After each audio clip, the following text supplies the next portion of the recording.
y'all. I'm Dr. Perez. Welcome to The Breakdown. This is where I take serious mental health issues and break them down into everyday language using examples that everyone can relate to. This topic I've received a lot of requests for. Anxiety disorders. Anxiety is having excessive fear and worry related to a behavioral disturbance. So there's a big difference between fear and anxiety. Fear is when there's a real or perceived immediate threat, which can be healthy for you, especially if you run into a black bear in the woods. Anxiety, on the other hand, is something a little different. This is anticipation of a future threat. So this is being worried about things that haven't even happened yet. To break this down into everyday language, child, your nerves are bad. Bad nerves. You know it. Everybody around you knows it. But you just cannot turn it off. Under this umbrella, we have tons of other anxiety disorders, like separation anxiety that makes it tough for kids to go to school, social anxiety that makes us avoid crowds or gatherings of people that we even know well, and specific phobias, fear of flying or water or animals. There's generalized anxiety disorder, which means you worry about a little bit of everything all the time.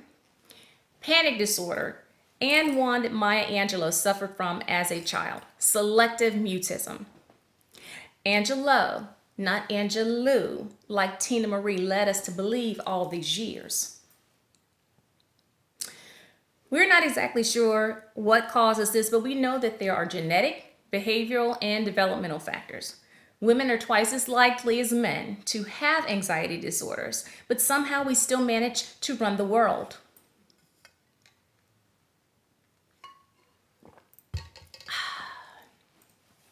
Onset is typically between childhood and those middle years. We notice that there's a peak around the mid-ages and a decline as we get a little older. Children and adolescents typically worry about things like academics, performance, and perfection. And there are a few symptoms that I want you to be aware of. When you are anxious, there's an inability to turn it off. It's hard to control that anxiety. You're easily startled. You have difficulty with basic things like eating, sleeping, and concentrating. You may even be a bit irritable. So those are some symptoms that I want you to make sure you're aware of, but there are more. Now, these are the physical symptoms of anxiety disorder. You have your headaches, your fatigue, muscle tension, shortness of breath, sweating, increased heart rate. You can have trembling, shaking, feeling lightheaded, even a hard time swallowing and nausea. So sometimes y'all get it twisted and you don't recognize these things as symptoms of anxiety. You think to yourself, I'm having a heart attack or an asthma attack, or these are early stages of Parkinson's. Maybe it's a stomach virus, or what I like to call the 3 M's: migraine, morning sickness, and menopause. That's not what it is. I need you to be true to your spirit and understand that that's not what it is. All right. A licensed healthcare provider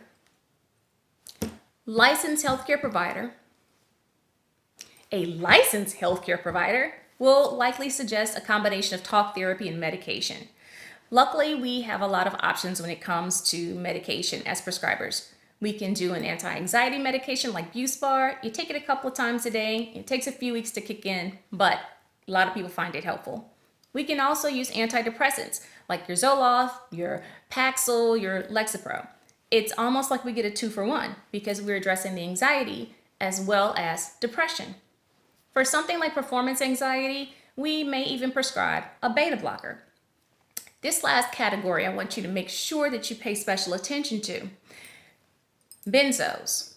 This is your Xanax, your Klonopin, and your Ativan. Benzos are a bad mother. Shut your mouth. Y'all, these are not good for you. They are not meant to be used long term. But y'all like them. You like them because they work quickly. That anxiety decreases right away, but guess what? It's short-lived. as soon as that wears off in a few hours, your anxiety is just going to peak again. Once you start taking the medication, your body's going to get accustomed to it. So you're going to need higher and higher and higher dosages of it. If you stop taking your benzos without consulting your doctor, you could have serious withdrawal symptoms. For folks who have an issue with alcoholism or substance abuse, you definitely want to stay away from benzos. Benzos are used in response to anxiety. They work quickly, but not the best. We have our anti-anxiety antidepressants. They take a few weeks to kick in, but they're effective and much healthier. If you're anxious, stay away from the caffeine because that's actually a mood-altering substance. You want to try to exercise, eat right, and establish a healthy sleep routine. So, that's anxiety in a nutshell. I hope that I have answered all of your questions and that you've learned a little something today. Please like, subscribe, and share. That way, you'll never miss an episode. See y'all later.